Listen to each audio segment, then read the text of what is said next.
Welcome to the stock workout where we flex on the market to make gains.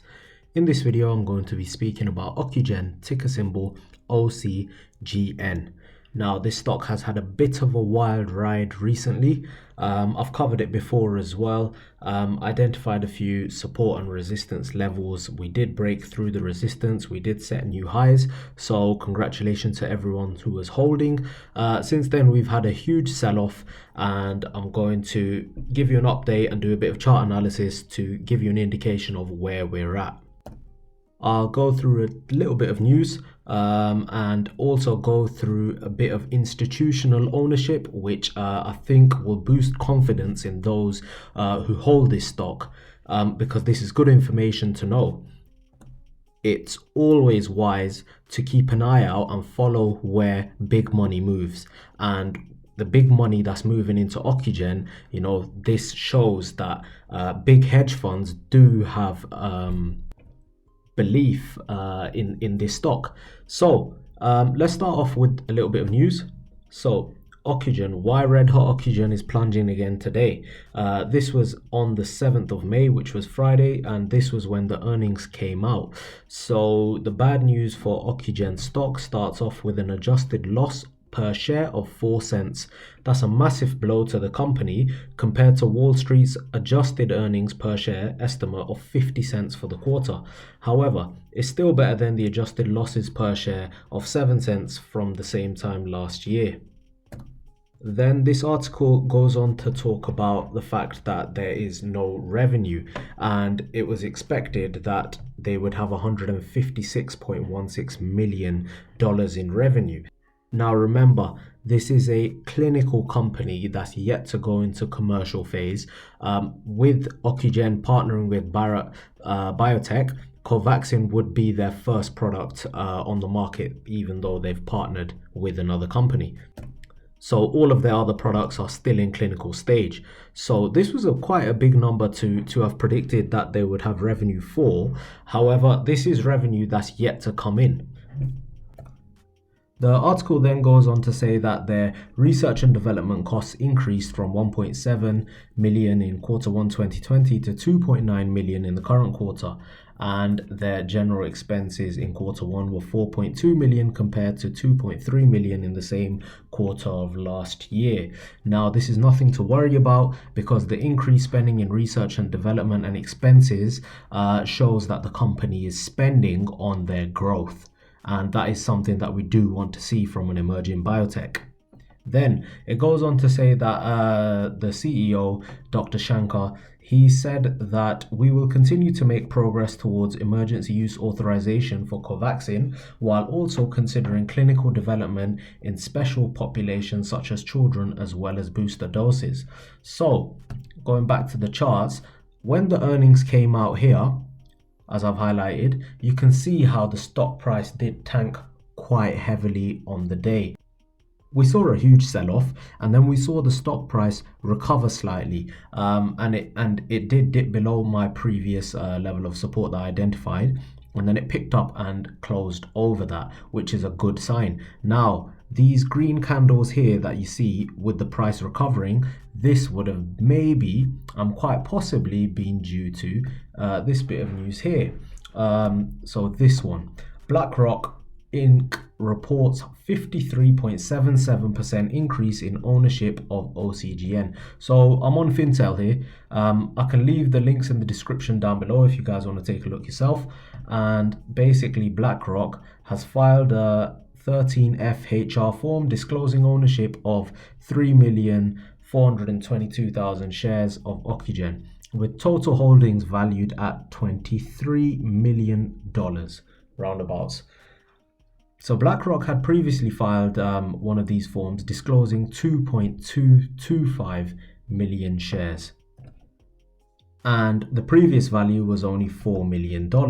So this represents a change of 53.77% increase in the number of shares they hold, and the change in value of these shares is 470%. That is huge. So previously, that's going back to only February, the value of their shares were 4 million, And coming into May, the value of their shares are now 23 million. So they have now just increased their position in Ocugen. That's brilliant. That is something that we do want to see. So, you know, keep an eye out on that.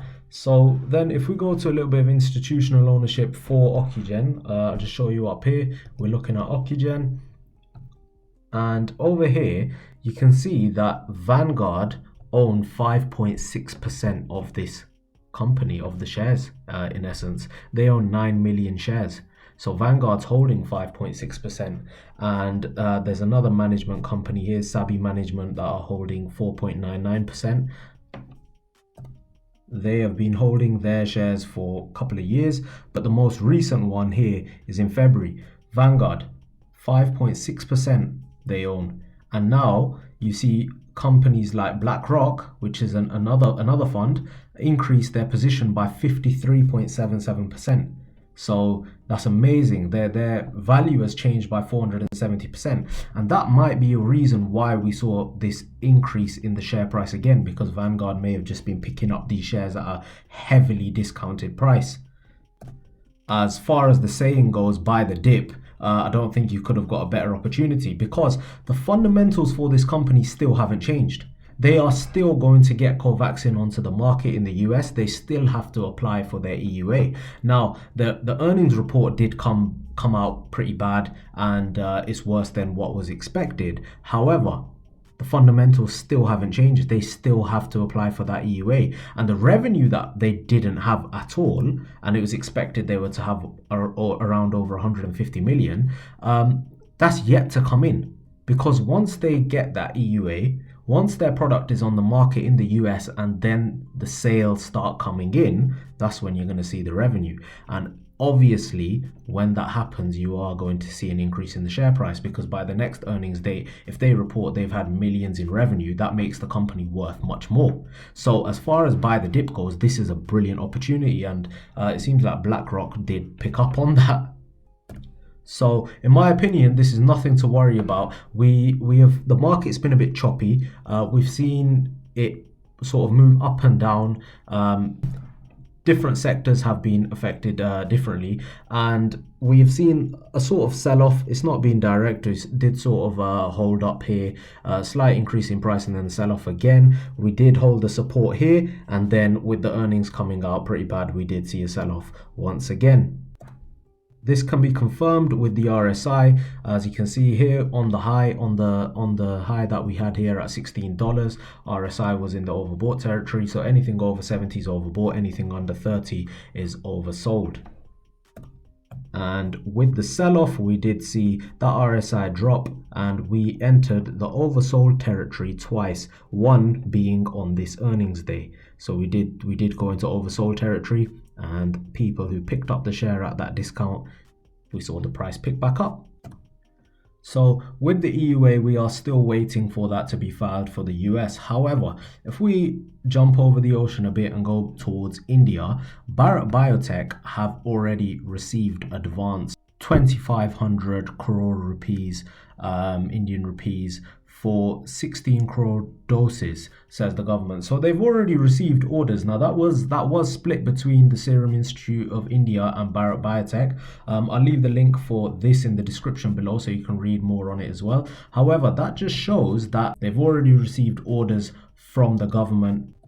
And with the condition in India, Bharat Biotech are doing a huge push to get their product on the market, because if the government's already pre-ordering doses, then that's just brilliant to see for the company.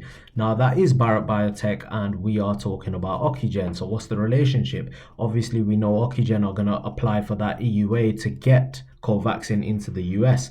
Now, as a general consensus, if a product is approved in one market and is on the market, you have more data, and that data can be used for when Ocugen apply for their EUA in the US. Because it would already have been on the market in India, they can use data, safety data, to get their approval quicker in the US. So that's another point, and another thing to keep an eye out on. So now let's take a look from a technical standpoint. So previously identified this $9.18 range as our level of support. We did break through our other level of support at $10.71. We held this $9.18 range until the earnings came out. We dipped below, saw the price pick back up, and we closed above this $9.18 range. Now, I still do want to see us hold that $9.18. Now, we need a catalyst like that EUA. We need Shankar to come out and say he's applied for it or he's planning to apply and give us a date. That would increase sentiment in this stock, and we should see it pick back up. Now, RSI was quite low, as I mentioned before. We're sitting around neutral now, just under neutral. So we are in a good position holding this support line. Now, previously we were forming a flag formation here and we broke out, set new highs, and since then we have seen quite a sell-off. Now, I've got the 21-day EMA, the 50, 100 and 200-day moving averages on the screen, and the 21-day EMA has crossed below all three moving averages. Now, that isn't something that we want to see. That's basically putting us in bearish territory, and the next few trading days will dictate where we go from here. Volume is slightly over the 10-day average volume, and I think on the Friday that would have been due to the huge sell-off. A lot of people selling their shares after the earnings report, and institutional ownership picking up more shares, people buying the dip and buying more shares. Even if you bought on the low of that day from here around $8 and you sold here at just under 10, you would have been nearly 20%, 30% up on your money for the day. So as I said, perfect buy the dip opportunity. We do want to see that volume pick up a bit more. I do believe the next few trading days will dictate where we go from here. And we do want to see that 21-day EMA cross back over the 200, 100 and 50-day moving averages. Now, I've drawn a fib retracement, and I've drawn it including both of the last two peaks to give it quite a macroscopic picture. So from the low to the high, that's where I've drawn the fib retracement, and we can see that the stock price has retraced to this 78% Fibonacci retracement. Now, we did break through this 61% Fibonacci retracement, which is not something we want to see. So even still, we are sat now above the 78% Fibonacci retracement, and we bounced off that. So that did act like a decent support. So that 78% Fibonacci retracement is coming in at just over $8, $8.08. That's going to act like our first line of support from here on out. I've identified a next line of support, which I previously mentioned in my video at $9.18 So there are two lines of support there. Our first line of resistance comes in at $9.82, which is the 61% Fibonacci retracement. So ideally, we do want to see the stock price move over there and close over that price, and that would act like our next line of support. But for now, seeing as we are underneath that price point, $9.82 is the first level of resistance, and that is at the 61% Fibonacci retracement. I do believe that it will take a catalyst to push this stock price higher now, seeing that the earnings did come out pretty poor. That catalyst, it's only a matter of time. That EUA, once that EUA is filed, it could act like a double catalyst. When it's filed, that's going to act like one catalyst, and when it gets approved and authorized to be used in the US, then from there on out, I believe this is going to rocket much higher. So in a nutshell, given the market conditions being a bit choppy, given the earnings coming out bad, it still does not change the fundamentals for this stock. They are still doing what they're doing. They're still going to apply for the EUA for COVAXIN. Just because of bad earnings doesn't mean they're not going to apply anymore. So with that coming up, I do believe this is a perfect buy the dip opportunity, and from here on out, we will move upwards. And I have also given you an example of big money, big institutions that have made moves on this. BlackRock, they picked it up. They picked up that dip and increased their position by 53%. So if they can do it, so can everyone else. It's a buy the dip opportunity. Follow the big money as a general consensus. Nothing has changed for this stock. I still do believe in this. I am invested in this, so I do have skin in the game. That's it for this video. If you appreciate that, drop the video a like, subscribe to the channel, subscribe so I can keep bringing you more content and updates on this stock and others as well. Drop a comment and let me know where you think we are heading from here. As I said, the next few trading sessions will dictate where we are heading. So drop a comment and let me know what you think is going to happen from here on out. We're all waiting on that EUA, so let's get it. I'll see you on the next one.